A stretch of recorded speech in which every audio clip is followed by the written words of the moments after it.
live in apartment 3B. Directly across from me in 3A lived the Garcias, the kind of family you barely notice except in passing.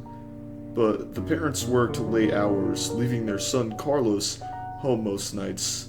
He was quiet, painfully polite, the kind of kid who apologized even when he didn't need to. I first met Carlos the day I moved into my apartment, and the Garcias were nice enough to lend me a hand. And as I was walking into my new home with my PS5, Carlos came up to me and asked me what games I played, and I told him I mostly play story games, but play GTA Online and COD here and there. When I said GTA, he got really excited and told me that he was ranked 500 on online, and he played the heists at least 100 times each. Then we continued on talking about video games for another 5 or so minutes until we had to get back to work and finish moving. But before that, he gave me his gamer tag so then we could play some heists. Then a few hours passed by and it's about 7 at night. So I see Carlos is online when I finally finish setting up my PlayStation in my living room. So I invited him to a party and we got ready for the prison break heist. And when Carlos said that he played all the heists at least hundreds of times, I thought he was over-exaggerating, but he wasn't. He knew where all the NPCs were gonna be, at which time, and who to kill, and everything. He knew the heist like the back of his hand, and he wasn't lying about being ranked 500 too. This kid seriously put some time into GTA. So since I didn't have work the next day, and Carlos didn't have school the next day either, since it was the weekend, we played until 1 in the morning, and we both kicked ass. And it all went really well that night, other than one minor incident, where at the very last heist we were doing, the Pacific Standard job, we were at the very end where you had to lose the cops on motorcycles, and I made the mistake of hitting a car and falling immediately after my character ate shit. Carlos screamed so loud that even without being in the party, I could still hear him from the other apartment, and I told him to calm down, but he was absolutely pissed at me and called me a retard. I was bewildered by that since he was so nice when I first met him and in the party that we just had for the last few hours. But I shrugged it off since he's 13 and I would have most definitely said something like that to my friend after they messed up something in a game. Despite those setbacks, we were still able to complete the heist, and after that, we called it a night since it was already 1 in the morning. Then I woke up the next morning, ate some breakfast, and remembered that I had the day off, so I just played some more games and went online.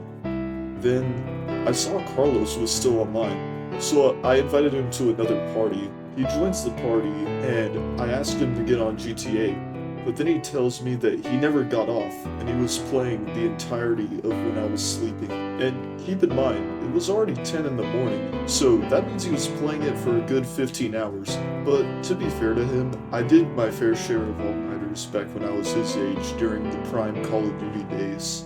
So I played some more heists with Carlos, and after a couple hours, I had to get off to run some errands, and I went on with the rest of my day like normal. And pretty much for the next 2 or 3 months, me and Carlos would get together every couple of weeks on a PlayStation party and play some heists. Things didn't get weird until one day I stayed home from work since I was sick on a random Wednesday, and I looked out my window in the morning, and I saw Carlos waiting for the bus like he usually does to go to school.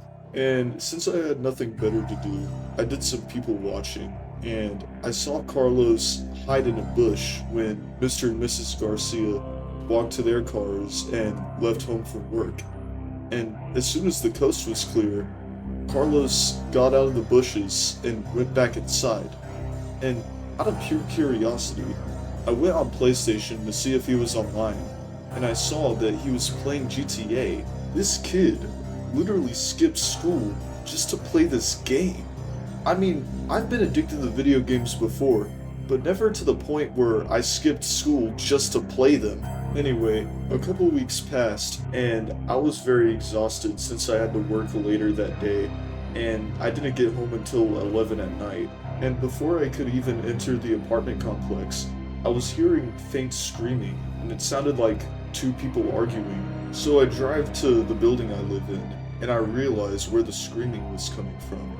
I see Carlos getting yelled at by his dad, so me and a few of the other neighbors went to check out what was going on.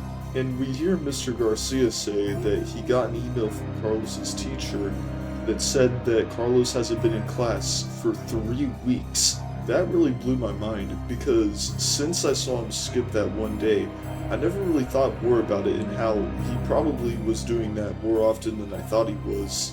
After Mr. Garcia exposed Carlos's addiction to the whole building, he then put Carlos's Xbox on the floor and gave him a baseball bat, then told him to smash it. He then started sobbing uncontrollably and refusing to do it. Then, after a few more minutes of Carlos crying and Mr. Garcia yelling, eventually Mr. Garcia just took the bat and smashed it himself. After that whole crazy ordeal, I walked to my apartment, took a shower, and tried getting some sleep, but it was really difficult to get some sleep because Carlos was uncontrollably sobbing so hard in the other room that I could hear it from my room. But you can only cry like that for so long, and he finally fell asleep, and so did I. After that crazy night, nothing really happened for a few weeks, and Carlos started going to school like usual again. And just when I thought that the whole GTA addiction problem was finally resolved, until one day, I randomly wake up in the middle of the night, and you know that feeling you get sometimes that something woke you up, but you have no idea what woke you up? And as I was thinking about what could have woken me up, I then hear footsteps in my home, but I have no pets, and I live by myself, so who the hell is in my apartment? Then I get that answer when I hear my PlayStation turn on. This kid literally broke in my house just to play GTA. So after that terrifying realization, I quietly get out of bed, grab my baseball bat, then open my door slowly. Then I see Carlos bolting it out of my apartment and leaving the door open. It's probably because he realized I knew he was in my apartment. Then I thought about the fact that there's only one entrance to my apartment, and that was the front door, because I know for sure that was locked, and none of my windows open. So, how did he get in? So, you can bet that I barely got any sleep that night, but eventually I was finally able to fall asleep. Then I woke up in the middle of the day to sirens outside, and more confused than ever, I get up and open my apartment door to see an ambulance outside.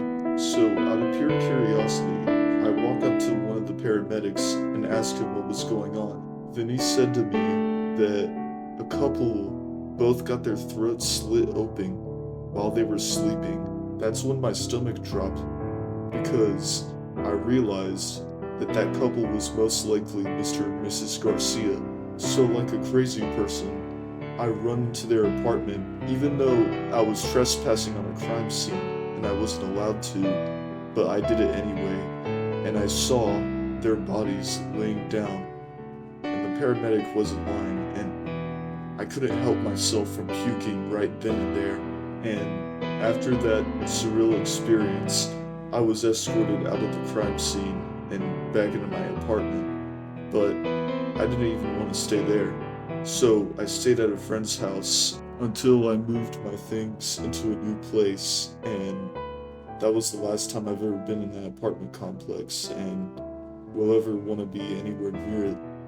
All of this was about 4 years ago now, and the more time passes, the more I realize how it was most definitely Carlos who killed his own parents. And the bastard did it over a fucking video game.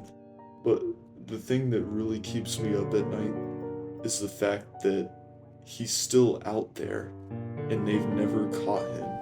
And the whole thing was just about to turn into a distant memory until today, when I got a message from Carlos's old PlayStation account asking me to join his GTA lobby.